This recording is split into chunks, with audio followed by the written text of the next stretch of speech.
People ask me, well, I don't know about the vaccine. Come talk to me and we can at least investigate or maybe answer those specific questions they have. So if you're having a reaction, sometimes that's a good thing. You know, it tells us the immune system's stimulated, it's generating the response that we want to provide the protection that you need. It's the right thing to do. And as healthcare professionals, like you guys have said, you want to stand behind something that you truly believe in. We're here to give you as much unbiased scientific knowledge as we can and then help you make a decision.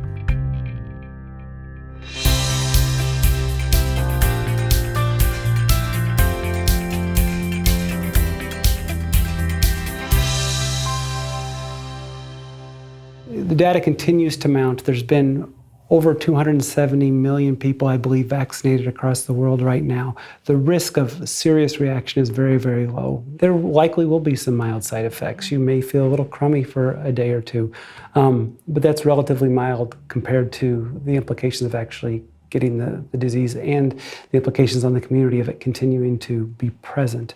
The safety profiles of the vaccine are growing as we speak here. You know, it's a newer vaccine. It's closing in on a year, come around September. We do know that most side effects are short-lived. I usually tell people that lets me know the vaccine's working. So if you're having a reaction, sometimes that's a good thing. You know, it tells us the immune system's stimulated. It's generating the response that we want to provide the protection that you need. The safety issues that patients will ask me about, well, I've never seen something come out this fast. I don't trust it because it came out so quick. And I think if we really think about the answer to that, when in the history of ever has something affected every single person in this world? Everybody's been affected by COVID, whether it's loved ones, whether it's financial, whether it's isolation, whatever. And so you have all the top minds all coming together to work on one problem. And that's why it can be faster than you know, some people working on it here or there disjointed. And so I think that if the concern is about how fast it was developed, be praiseful that it did come out that fast, because now this is our chance to actually get it going and starting to see these numbers coming down and see the improvements in the overall risk of getting COVID now down. So I think that that's the thing that people need to remember is that, you know, yeah, maybe it did come out kind of faster than some of the other vaccines, but that's because a lot of great minds all came together working on one thing.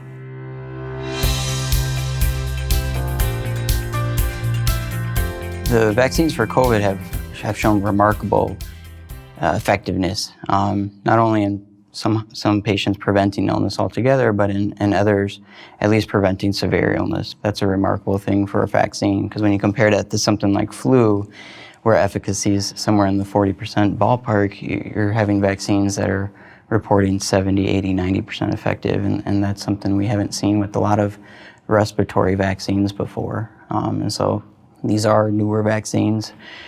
They appear very safe and they appear to be very effective, and that's kind of a win-win for us. I think it's also important too, patients sometimes dwell on that lack of efficacy, and I think we all have seen in practice with other vaccines that even when someone gets a vaccine like the shingles vaccine and they may get a breakthrough case, usually their case is much lower in severity, it lasts less time, and they just tolerate the infection so much better. So even in these situations, I encourage people to not dwell on that small percentage of efficacy that it may not be effective, but to realize that probably will get benefit anyways.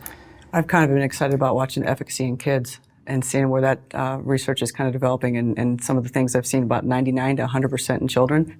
Wow. When in medicine have we been able to say we have something it's that effective? So I think that is kind of exciting to see that we actually have something that's going to make a difference.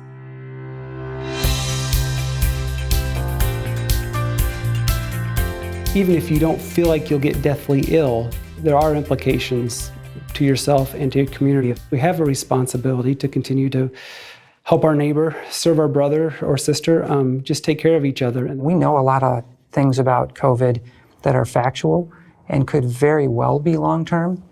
We don't know anything about the shot at this moment that would be long-term, and the likelihood based on our other immunizations is that that's going to be extremely low.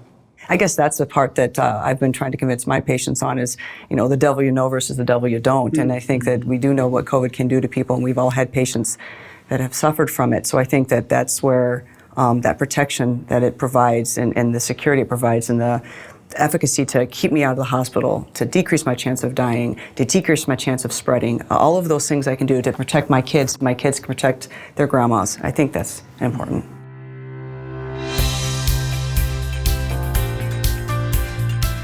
If someone's trying to convince you that you shouldn't get the vaccine because of side effects or whatever it might be, then think afterwards about, well, what are the pros and cons of getting coronavirus infection? If you get to that point and you still don't know what to do, that's why we're here.